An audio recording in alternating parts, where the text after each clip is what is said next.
is going to give us some remarks. Speaker of the Indiana House of Representatives, Brian Bosma, is here to help welcome us and give us some of his thoughts on key issues around education.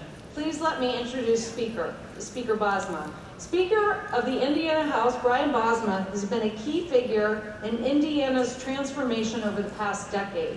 After serving as Republican floor leader from '94 to 1999, Brian was selected as leader in 2000 and 2002.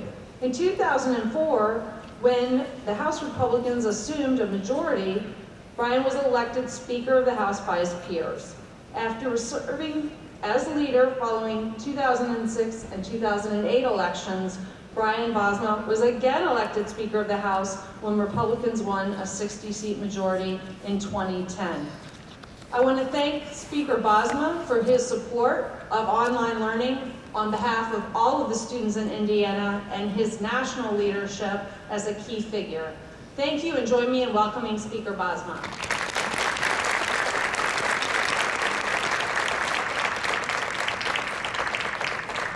My heart stopped for one moment because I thought she was going to read all of that they put out, and I thought, oh no, it'll be longer than the remarks.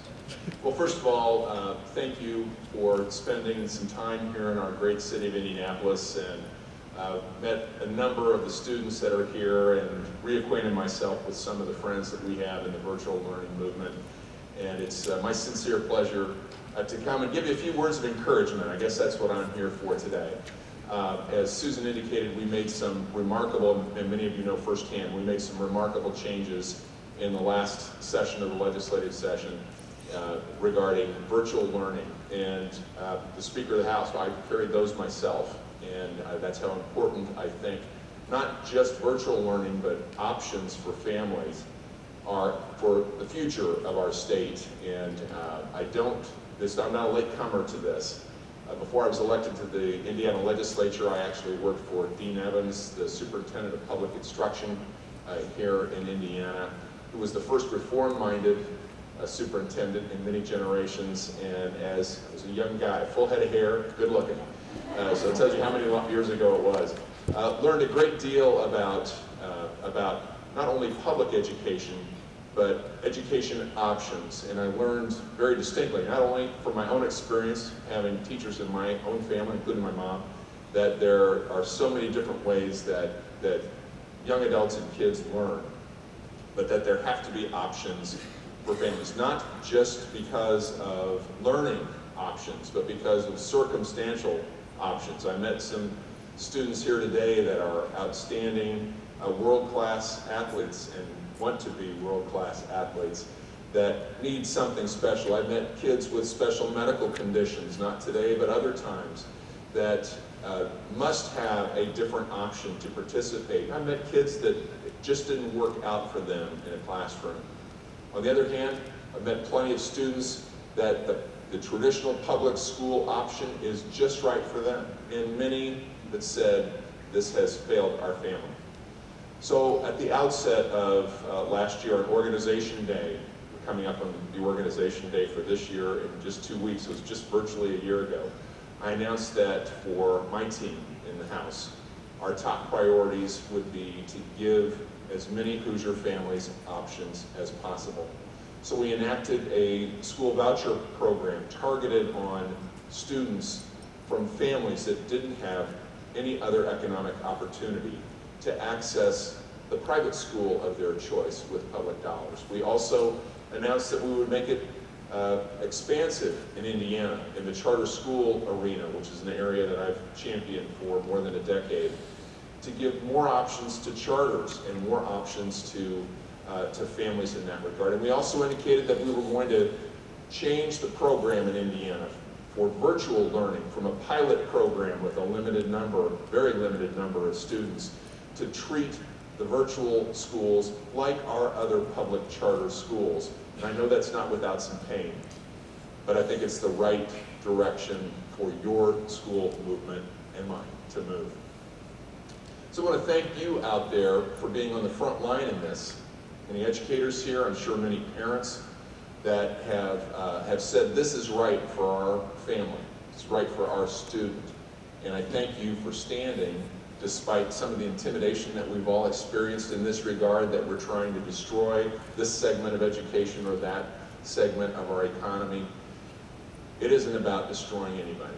It's not about standing up for unions or non-union activities. It's not about buildings or structures. It's about the young people that are here in this room and all over the country, in fact, all over the world, that need the right kind of education.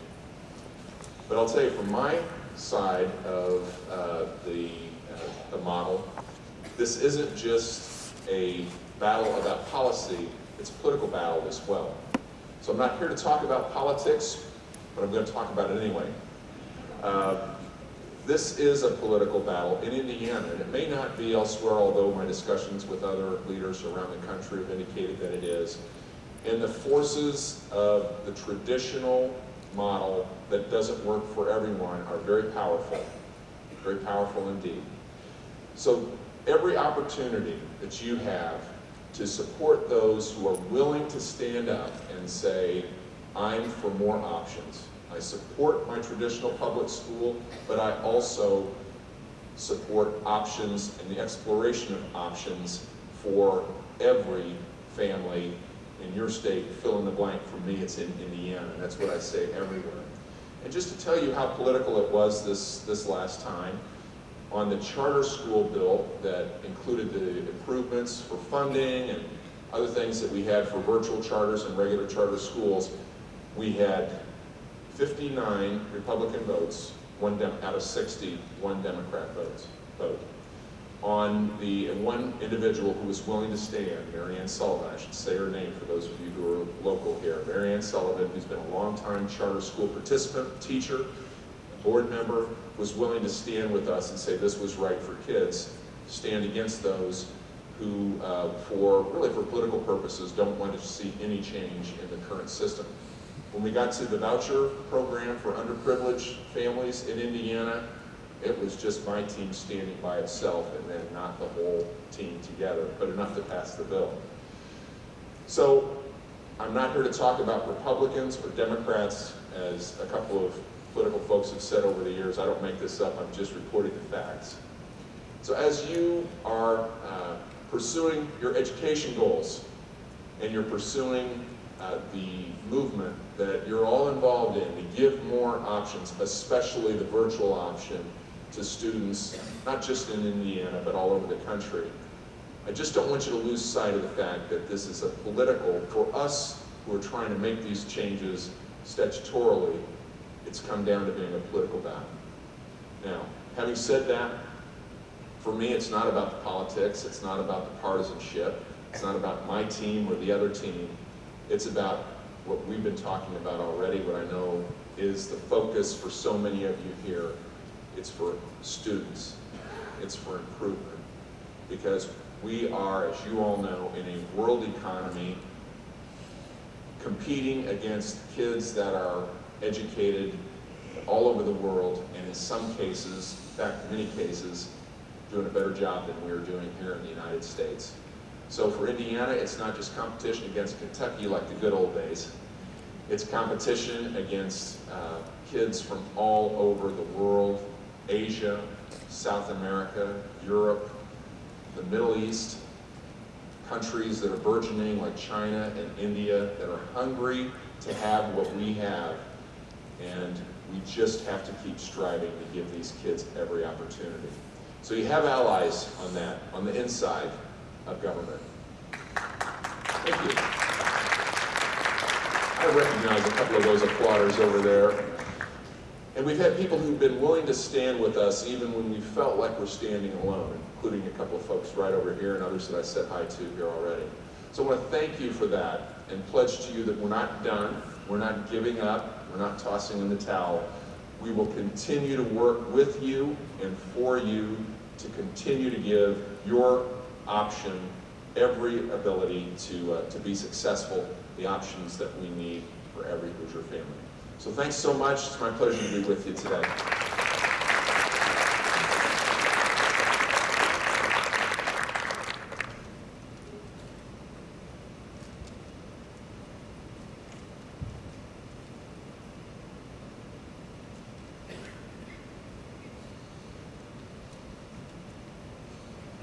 Thank you again, Speaker Bosma, for your support of online learning for all kids and the kids in Indiana. For those of you who may have gone to the Advocacy and Issues Committee breakout session yesterday, we also had Representative Alicia Morgan, who is from Atlanta, Georgia. And Alicia is a Democrat, and she's been a huge, huge supporter. We keep trying to emphasize, and this is in keeping pace this year, this is a bipartisan issue. This shouldn't be a partisan issue on whether students can access new personalized learning, access the best teachers from anywhere using online and blended learning. And pleased to announce, if you haven't seen, on Capitol Hill in the US Congress, Representative Paulus from Colorado is a Democrat, and Representative Noem, who's Republican, are forming a bipartisan e-learning caucus looking at K-12 online education as well as higher ed, and pleased to be part of those discussions as the caucus moves forward. It's really great to see them starting to look at what Congress can do to help support online learning for kids. And this session is about kids, so let's get going. I am so pleased today. We have, I think, the biggest student panel we have ever had, and a group from all over the country. So let me go ahead and get started. This is going to be a fun conversation, and any of you should feel free to jump in and comment on what others have said. If you have new ideas, feel free. You don't have to answer all the questions if you don't want to. Just let me know, and let's get started. So can you introduce yourself and your name, what grade you're in, and where you're from for the audience, please? Just go down the line. Hi, I'm Madeline McMillan. I'm 16, I'm in 10th grade, and I do online learning through Indiana University High School. Great. Hi, I'm Jasmine Stiles. I'm 17. I'm a senior at Pike High School, but I do summer school classes through Indiana Online Academy. I'm Lucia Tindor. I'm 16, and I go to school in Fort Washington, Wyoming. In Wyoming, terrific. I'm Tyrell Perry. I'm in 10th grade, 16, Fort Washington, Wyoming. Terrific, thank you. I'm Jordan Wendell. I'm 12 years old in 7th grade, and I go to school in Inca.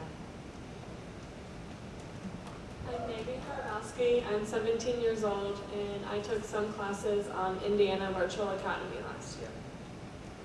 Hi, I'm Tabitha McNulty. I'm 12 years old, and I'm in the Hoosier Academy Virtual Online School.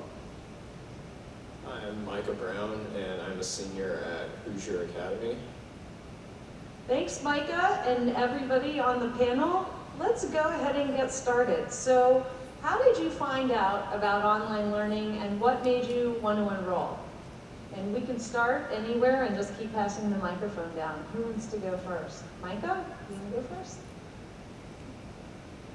Okay, I guess my family found out about online learning.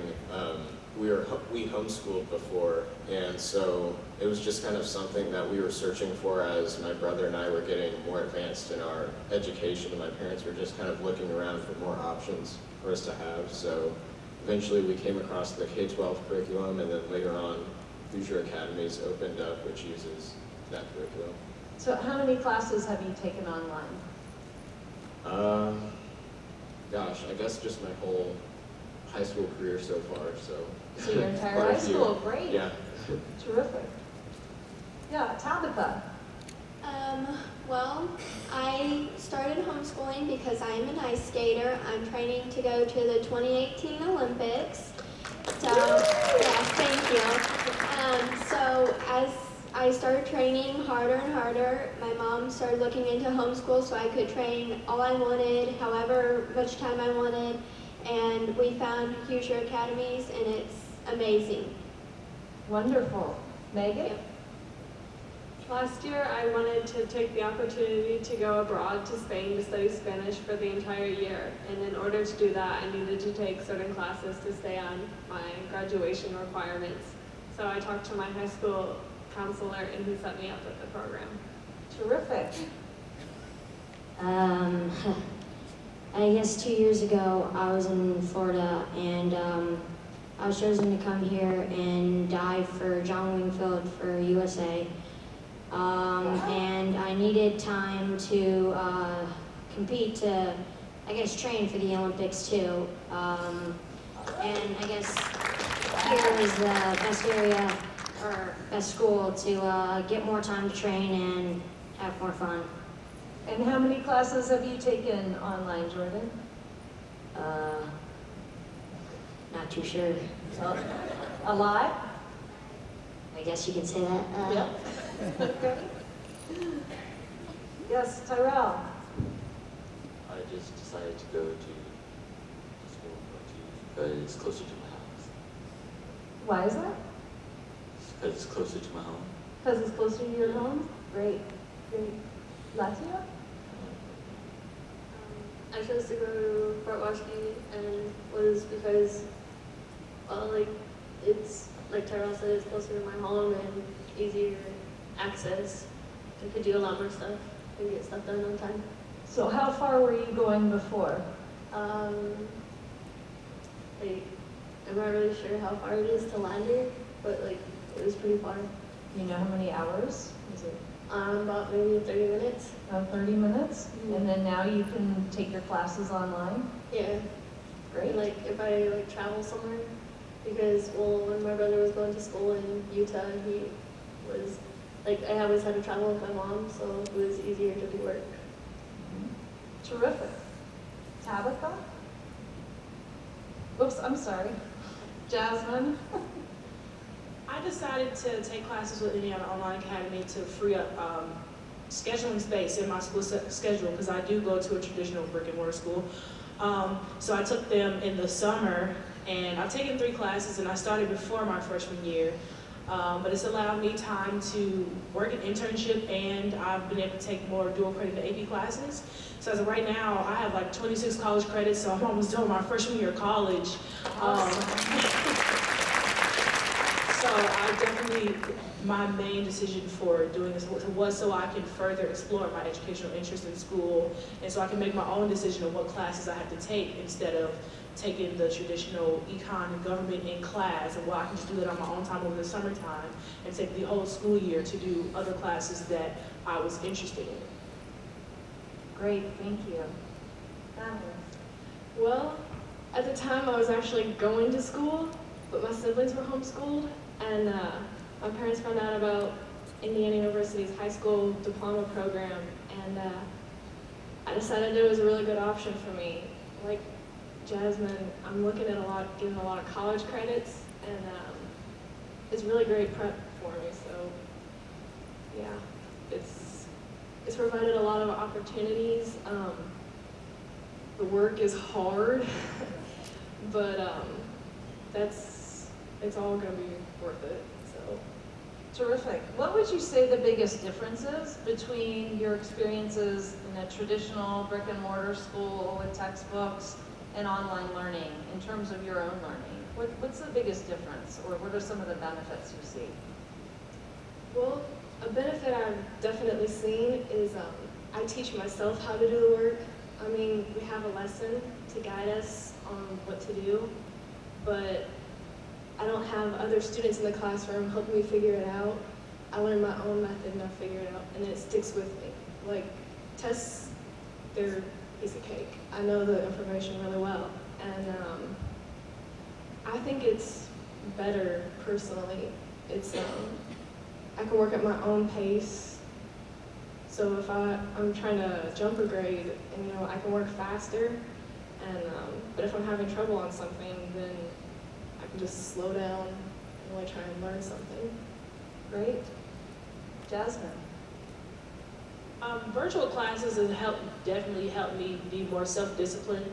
Because when you're in a traditional school, say if you have an assignment due at the end of the week, your teacher can constantly remind you, or you have a paper due at the end of the week, you have a paper due, but on the online academy, it's your responsibility to know, and it's your responsibility to keep and track of your deadlines. So it's definitely helped me with that and with procrastination. I used to be a procrastinator, but with your virtual classes, a deadline is a deadline. So it's definitely been character building for me, more importantly than content-based, which is a very important thing when I'm going off to college next year.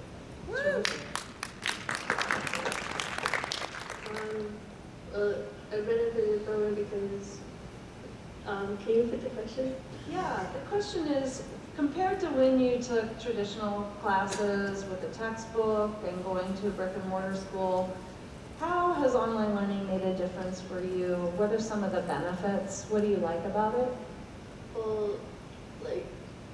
Well, for me, I can, Jasmine, she said you have to be self-motivated.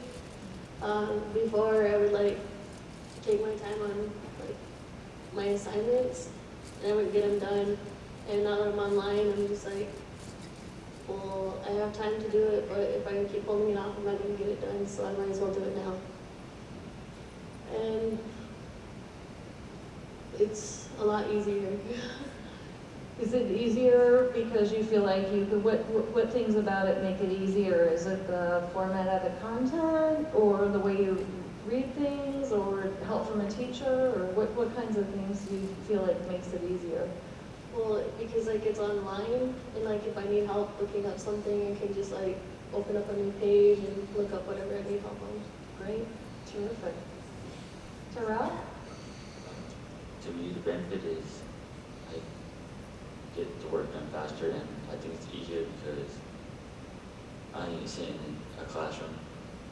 I can get it done when I want instead of waiting for a whole class.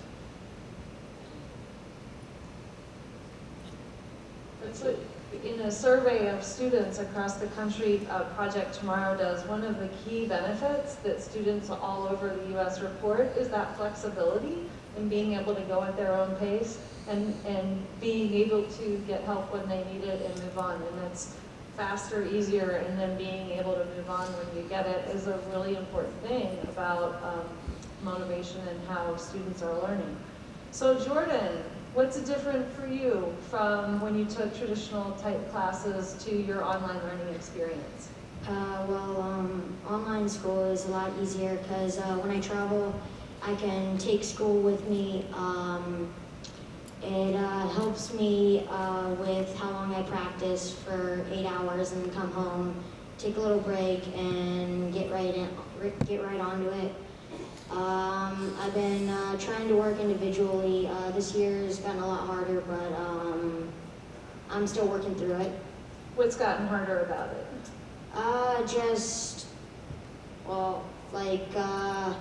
Math is kind of difficult for me. Thank you. Megan? I think one benefit online was I don't have to wait for the other students to learn. So if in a normal classroom, if we would take a week on something to learn it, online I can learn it and then continue moving on at my pace. Great. There are advantages and disadvantages. One thing I like about it is you can go at your own pace, such as this year I will be finishing 7th and 8th grade. Sometimes it is harder, and that's one of the disadvantages, because when you are in school, you actually do have a teacher you can go and get help from, whereas when you're homeschooled, you don't really have that. So there are advantages and disadvantages. Thank you. Micah? I guess for me, along with the flexibility, I think the majority of the benefit I get is just the independence that you feel when you learn online, because really you're on your own and planning your own schedule. So I think the fact that I'm doing what I'll be doing in college is really, it's kind of a confidence booster really, because then I know when I move on to college next year, I'll be doing what I've already been doing. And really, independence is what causes a lot of college dropouts, I think. So I have confidence in the future because of how I've been brought up academically. That's terrific. One of the things of this conference has people that are running online and blended learning programs all over the country and even all over the world. And we're always trying to think of new ways to improve online learning and online courses. If you could change something in your online learning experience or make it different that would make it better for you, What would that be? Do you have any ideas about that, Micah? Yeah. I think it kind of depends on the class, really. Like I've run into a few courses and I felt like if it was tweaked a little bit, I guess, then it would be a little bit easier to understand. And then there are other courses that I think are formatted perfectly, so it's very specific on what I would change. But I think overall, if you communicate with whoever your online instructor is, then it isn't too much of a problem most of the time. Great. Anybody else? What would you do? I do wish that the classes, like such as math classes, were more self-explanatory. Sometimes it doesn't give you everything you need to figure out the problem. But other than that, all the classes are great. Great. I think one thing that would have been really helpful was to learn log on and have a teacher like a video that I could click on where the teacher was actually explaining a problem to me. That could just be already uploaded. That way I would have an idea of someone actually sitting there like explaining it to me. Great. Well, I don't think I'd change anything, but if I were to, I'd like to know my teachers more, so if I did do a live lesson, I would get to know them better, and like I can answer questions without being afraid or nervous. That's great. Tara? I wouldn't change anything. Great. I wouldn't change anything either because it's like a blended school. So if I needed like extra help or if I didn't get the question, I could just like go to one of the teachers and ask them, and they would pretty much help me from there. So when you say it's a blended school, how does your school work? Do you go to a school building and then you have online classes, or how does that work? It's a full-time school. Like we go there like every other school, and then we have like our core classes online, like math, English, and stuff like that. Great. And then we have the 4 teachers, the ones that we have our core classes in, Yes. and they have their own classrooms where they work online. Yeah. Very cool. That's great. Jasmine? I think a lot of the classes are pretty simple, but like for some of the more complex classes, like maybe math and sciences, I think it would be really cool to have like a video chat. Like maybe if we could see all the faces of the students that are in your class, and so maybe if there is a difficult lesson, there could be like a teacher doing a live feed, but you can also see all the students who are in your class and have time to actually video chat with the other students, and maybe communicate that way, because I know it's important to have that face. I mean, you're not necessarily face to face, but where you can see other people and you can always ask questions if you're not understanding. So I think a video chat could be beneficial. One particular area I have trouble in is foreign languages. It's hard to be able to hear people speaking the language and to be able to be in that environment. Just to have something available, like she said, like a little video chat where you can talk to other people and just listen to it more, Right. So have anybody else on the panel taken any foreign languages online? Micah? Yeah. And Tabitha? How's your experience been with foreign languages? I took Spanish and I went through Spanish 3, and it was pretty difficult because like my school is kind of like the hybrid model. Also, we go into school, in my case, twice a week, and the other 3 days of the week then we're at home. But for that elective, then I had a virtual teacher, and it was a little bit difficult to keep up with the class, but I still did well, and I had other fellow students that were taking it also, so it wasn't that difficult of an experience for me. Did you have in your online Spanish class the chance to go into a live chat or use Illuminate or Skype or some tool and do the practice with other students or with your teacher? No, I didn't really have any direct contact at all. Tabitha, did you say you also took an online foreign language? Yes, this is my second year in French. I do find it very hard because you don't have a teacher there to teach you, and there's only a couple videos telling you, how to pronounce this word or how to say this, and it's difficult to teach yourself a different language. It's definitely more difficult than a Common Core class. So, having, as you said, Skype or Illuminates over foreign languages would be very helpful. Yeah, we've seen, I won't name names, but some of the online schools will try to get the teachers with headphones and a microphone and the students, even if they're all over a state or in different places, the chance to go in and sign in. And sometimes for partnering with their programs that are global programs like iEarn, where they can partner with a school overseas, like in Spain or in Mexico or South America, where you can talk to other students or have teachers also come in and work with you on that too. So I think that there are some things we can probably look at improving upon as we look at online foreign language.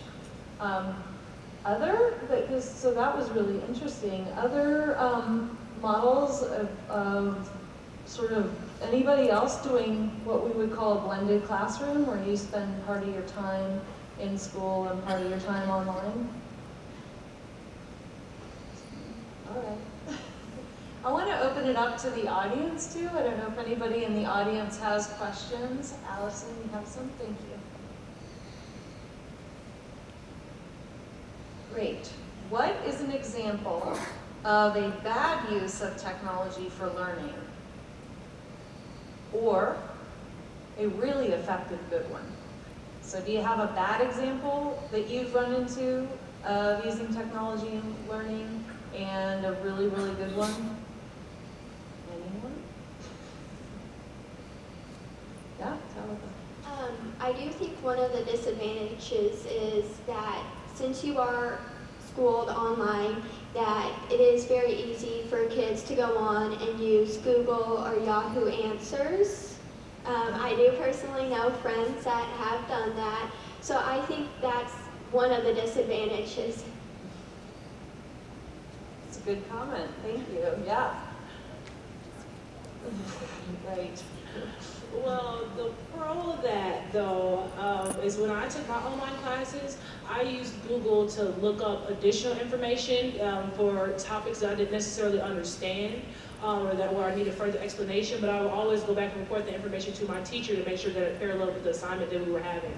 So it was just good to see the same information from different resources to get different perspectives on one topic and get a deeper understanding of something instead of just like a surface understanding that you would get from the notes or a lecture.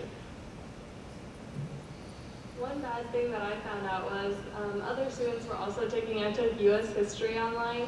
And some people, I know one of my friends that you could copy the entire quiz and post it into Yahoo, and the entire quiz would come up with all of the answers word for word.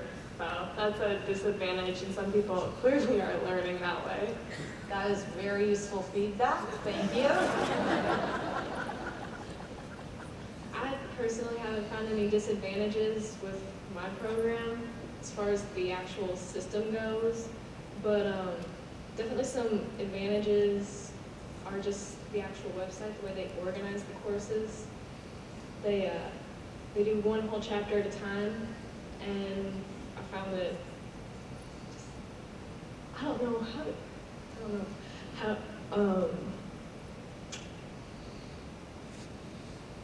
forgot what I was going to say. I'm sorry. Anyone else? Bad uses of technology or bad experiences? Well, one bad advantage to it being online is, well, some students will try to get on Facebook and other websites they shouldn't be on. And well, Katie, one of the technology people at the school, she found a way to keep kids off of the websites, which are filters.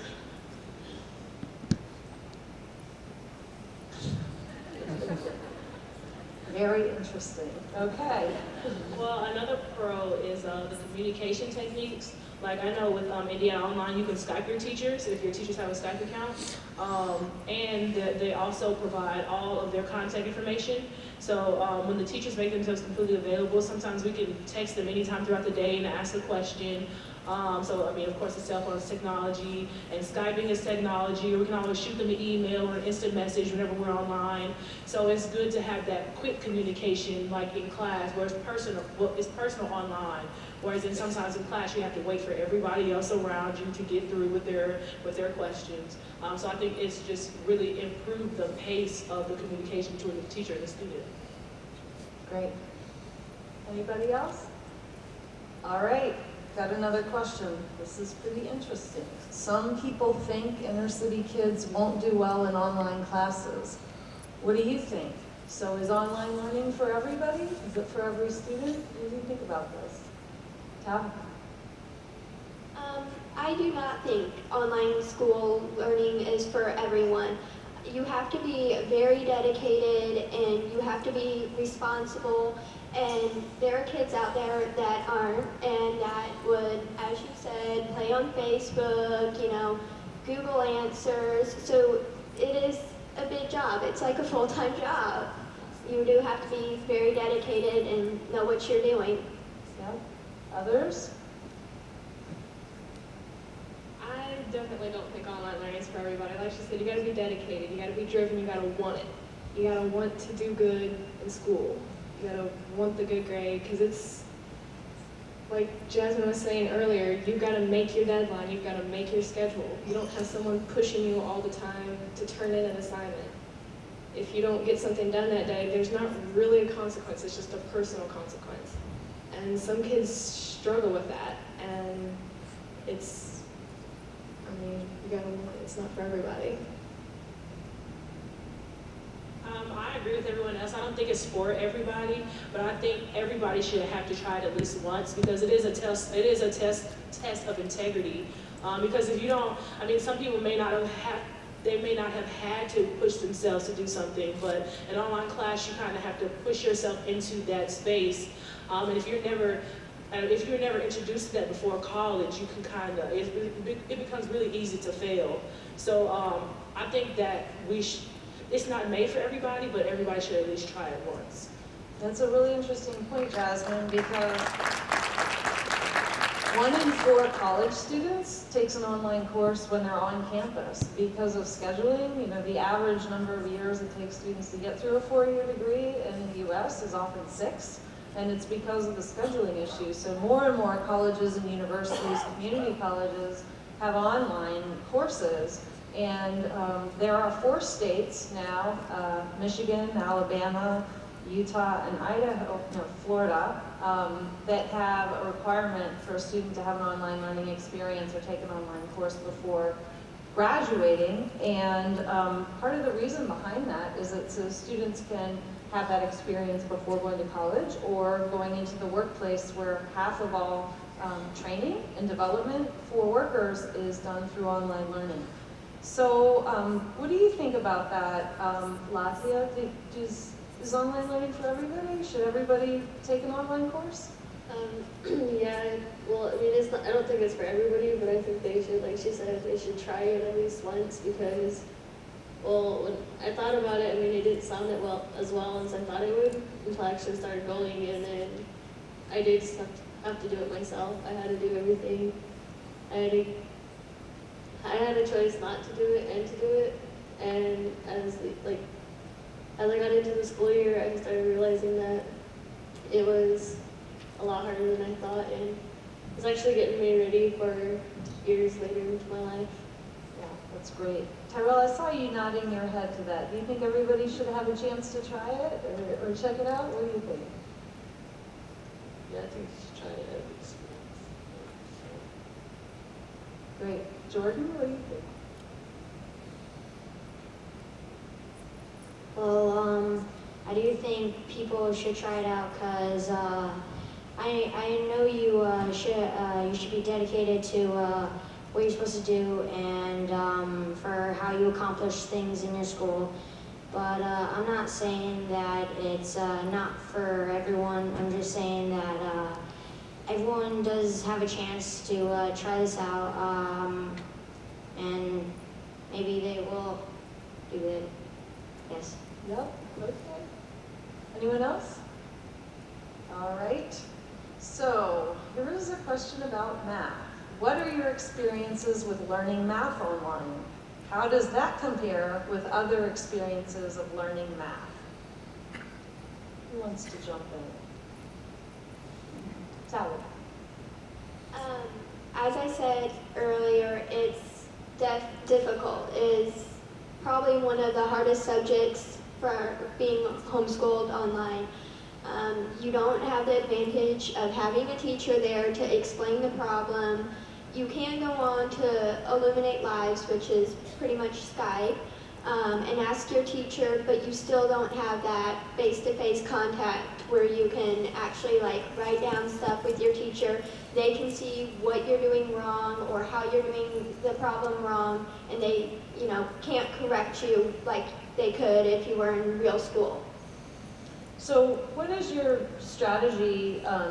You've mentioned a few times that you don't have a teacher for your class. When you get stuck on something, what's your strategy for trying to get help or figuring it out? Well, thankfully, I have a dad that is a whiz at math, so he helps me. And if there's something he doesn't know, my kindergarten teacher, she is amazing. She knows like everything at math too. So she comes over and she helps me, and she's great. Terrific. I guess with math, I could attest to the advantages of like a hybrid school model, because honestly, I think it's really difficult to do math online. I have like survived through it obviously, but I think it is a big help when you actually have someone there to teach you. And I think of all subjects, I think math is overall the hardest to learn online, just because if you're reading slides in a lesson, it's really difficult to comprehend like a formula or a concept sometimes. I took geometry online over the summer, and I actually had a great experience with it. When I didn't understand a problem, I would email my teacher the worksheet and say, I really need help on number 3. This is what I'm trying to do. Can you please explain it to me, what I'm doing wrong? And my teachers always emailed me back and helped me out through it. So I really like math online. Great.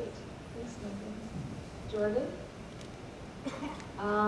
Well, I guess math for some people is difficult, but for some isn't.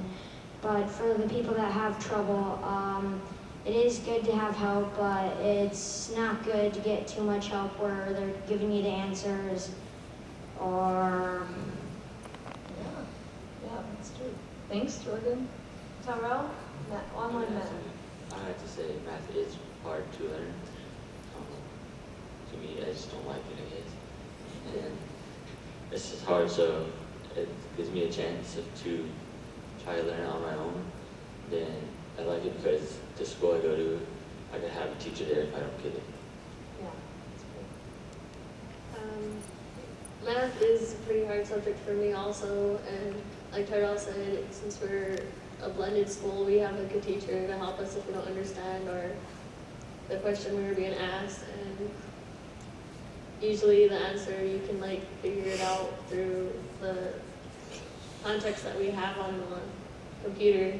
So yeah. Great.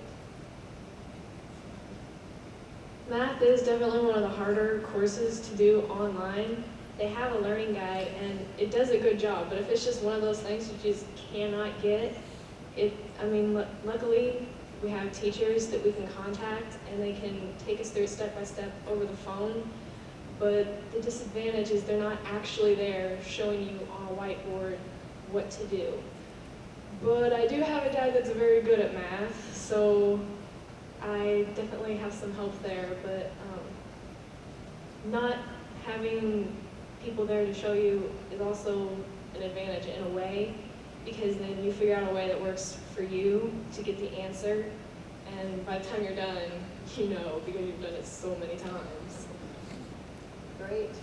So this is the last question I have. If you were going to train a new teacher in online teaching, what do they need to know first to help you?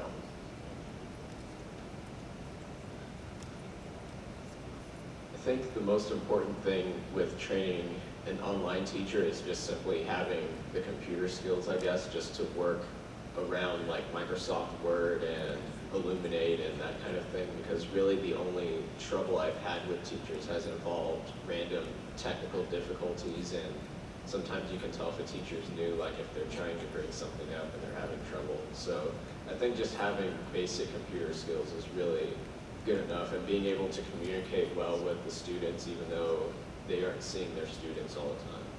So those technology skills. Yeah. I think, knowing how to use a computer is a big one, but but I also think knowing your students and how they work and how their brain learns stuff and how they figure out problems, I think that's a big step too. And teaching kids and teaching them, this thing may not work, but this way to work this problem works better for you. So knowing your student is definitely a big thing. Going along with what both of what they said, I think one thing that is really important is if one student needs it to be orally explained through Skype, that would be really helpful to them, whereas another student may need it written out in a document that first you need to do this step and then do that. I think that would have been really helpful. Well, I don't think I'd teach teachers anything because they're the ones teaching me. So, yeah. Good answer, I like it. Tyrell, anything you would suggest the teachers need to learn in their trainings? Go ahead. Well, I suggest that they actually try to learn, get to know the student first, so that they know how they learn and what they need to learn, and just ask questions on what they need help on.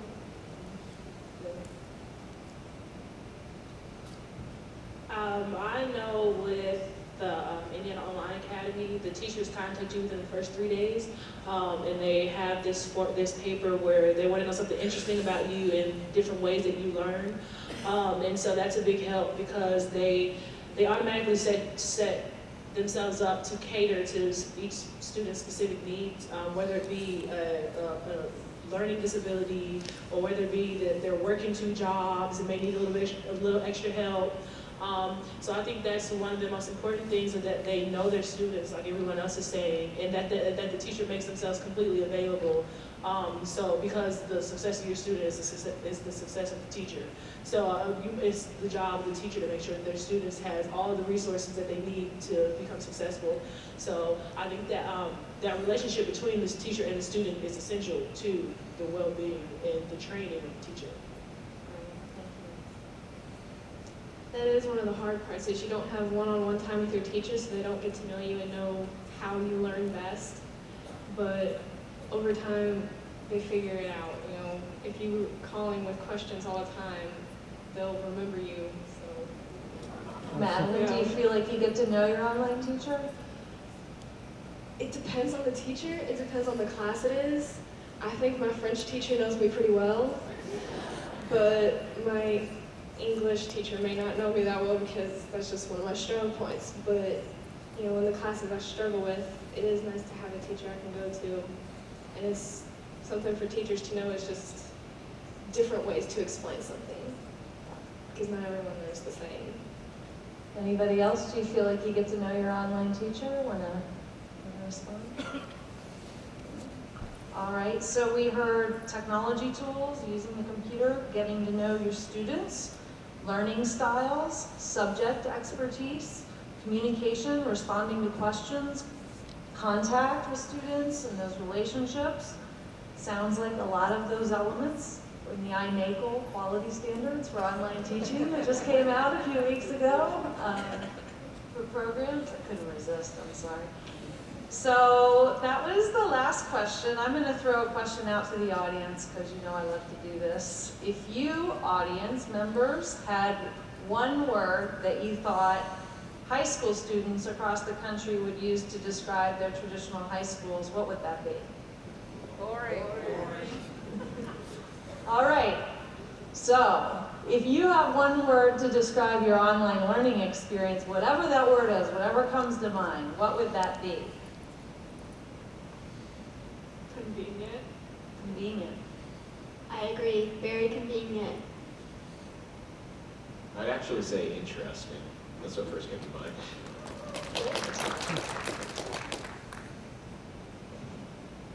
I'd have to go with beneficial.